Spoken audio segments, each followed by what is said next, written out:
உமக்குகந்த தூய பலியாய் இந்த உடலை ஒப்பு கொடுத்தேன். ஆட்கொண்டு என்னை நடத்தும், அபிஷேகத்தாலே நிரப்பும். ஆட்கொண்டு என்னை நடத்தும், அபிஷேகத்தாலே நிரப்பும்.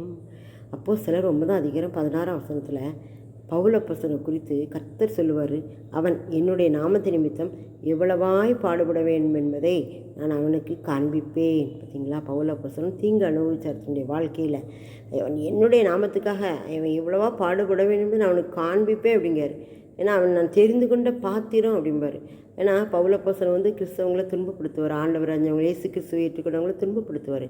அப்போ இயேசு கிறிஸ்துவே அவருக்கு என்ன செய்வார்? தரிசனமாகி, முள்ளில் உதைக்கிறது உனக்கு கடினமாம், நீ துன்பப்படுத்துகிற இயேசு நானே அப்படின்னு சொல்லுவார்.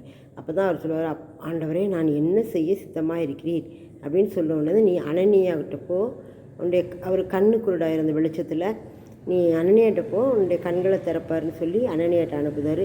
அப்போ அனனியாட்ட அனுப்ப போகும்போது அவர் பயந்து என்ன செய்வார்னா, சவுல் வாராருன்னு உடனே பயப்படுவார். அப்போ தான் கர்த்தர் சொல்லுவார், அனனியாட்ட நீ பயப்படாத, அவனை நான் என்ன செய்யிட்டேன், தெரிந்து எடுத்துக்கிட்டேன். அவன் என்னுடைய நாமத்து நிமித்தம் எவ்வளவாய் பாடுபடும் என்பதை அவனுக்கு காண்பிப்பேன் அப்படின்னு சொல்லி நீ அவனுக்கு இந்த மாதிரி பண்ணு, அவனுக்கு ஜெபம் பண்ணு அப்படிம்பார். பார்த்தீங்களா, எவ்வளோ அருமையான ஆண்டவர். பார்த்தீங்களா, ஆண்டவருக்கு எதிராக அவங்களே சந்தித்து அவருக்காக வேலை செய்ய வச்சுருவார்.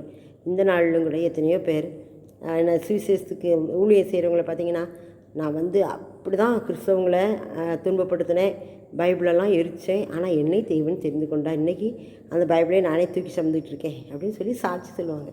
யாரெல்லாம் ஆண்டவரை வெறுத்தாங்களோ அவங்களெல்லாம் அன்பின் கயிறுகளால் எடுத்துக்கொள்ளுவார். அப்படிப்பட்ட தெய்வன் நம்முடைய தெய்வன் தான் சொல்லுவார், அவன் என்னுடைய நாமத்தின் நிமித்தம் எவ்வளவாய் பாடுபட வேண்டும் என்பதை நான் அவனுக்கு காண்பிப்பேன். நமக்கும் கூட அந்த வார்த்தை ஆண்டவர் தரார். நாம் உலகத்துக்கு ஓடிக்கிட்டு இருக்கோமா, ஒரு நாள் ஆண்டவருக்காக ஓட வேண்டி இருக்கும். பைபிளை வாசிக்க மாட்டேங்கம்மா, ஒரு நாள் பைபிளை தூக்கிட்டு சமந்துக்கிட்டு அலைய வேண்டி இருக்கும்.